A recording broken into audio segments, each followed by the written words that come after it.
Mini സ്ക്രീനിലൂടെ big സ്ക്രീനിലൂടെയും പ്രേക്ഷകർക്ക് പ്രിയങ്കരിയായ നടിയാണ് വീണ Nair.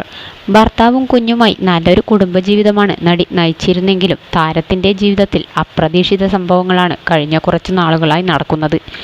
RJ Aman എന്ന് അറിയപ്പെടുന്ന സ്വാതി സുരേഷ് ബൈമിയായിരുന്നു വീണയുടെ മുൻ ഭർത്താവ്. ഇരുവരും ഇക്കഴിഞ്ഞ ഫെബ്രുവരിയിലായിരുന്നു വിവാഹമോചിതരായത്. വിവാഹമോചനത്തെക്കുറിച്ചും മുൻ ഭർത്താവിൻ്റെ ഇപ്പോഴത്തെ പങ്കാളിയെക്കുറിച്ചും സംസാരിച്ചിരിക്കുകയാണ് വീണ.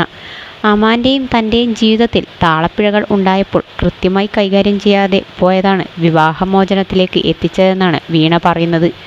അമാന് ചേർന്ന പങ്കാളി ഇപ്പോഴാണ് അദ്ദേഹത്തിൻ്റെ ജീവിതത്തിൽ വന്നതെന്നും വീണ പറയുന്നുണ്ട്. അമാൻ ഇപ്പോൾ മറ്റൊരു സ്ത്രീയുമായി പ്രണയത്തിലാണ്. കണ്ണൻ്റെ പുതിയ പങ്കാളി നല്ല സ്ത്രീയാണ്. 30കളിൽ എത്തിയിട്ട് വിവാഹം കഴിച്ചാൽ മതിയായിരുന്നുവെന്ന് തോന്നാറുണ്ടെന്നും പക്വത വരാൻ അത്രയെങ്കിലും കാലം എടുക്കുമെന്നും പറയുകയാണിപ്പോൾ വീണ. വിവാഹമോചനമെന്ന തീരുമാനത്തിലും വിഷമമില്ലെന്നാണ് വീണയുടെ വാക്കുകൾ.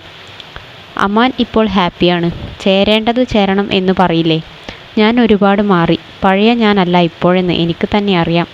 എന്തിനേയും അഭിമുഖീകരിക്കാൻ ഞാൻ നല്ല രീതിയിൽ പഠിച്ചു. കുലസ്ത്രീ പരിവേഷം തന്നെയായിരുന്നു എനിക്ക്. അങ്ങനെയായിരുന്നു ഞാൻ. അതൊന്നുമല്ല ജീവിതമെന്ന് എനിക്കിപ്പോഴാണ് മനസ്സിലായതെന്നും നടി വ്യക്തമാക്കുന്നു. സോഷ്യൽ മീഡിയയിൽ മെമ്മറീസിൻ്റെ അപ്ഡേഷൻ വരുമ്പോൾ എല്ലാം അമ്പാടിക്കൊപ്പം ഞാനും കടന്നു നിൽക്കുന്ന ഫോട്ടോസും വീഡിയോകളുമായിരിക്കും കൂടുതലും. എനിക്കുള്ളതുപോലെ തന്നെ പുള്ളിയെയും ബാധിക്കും. വിഷമം ഉണ്ടോ എന്ന് ചോദിച്ചാൽ മനുഷ്യരല്ലേ, വൈരാഗ്യം മനസ്സിൽ സൂക്ഷിക്കുന്നയാളല്ല അദ്ദേഹം. പുള്ളി നല്ല മനുഷ്യനാണ്. അതുപോലെ എനിക്കും വൈരാഗ്യമോ ദേഷ്യമോ ഇല്ലെന്നും വീണ പറഞ്ഞു. എടുത്തുചാട്ടം, ദേഷ്യം എല്ലാം ഉണ്ടായിരുന്നു മുമ്പെനിക്ക്. മുന്നും പിന്നും നോക്കാത്ത രീതിയിലായിരുന്നു. ഇപ്പോൾ അതെല്ലാം മാറി. എന്താണ് ചെയ്യുന്നത്, പ്രവർത്തിക്കുന്നത് എന്നതിൽ വ്യക്തമായ ധാരണയുണ്ട്.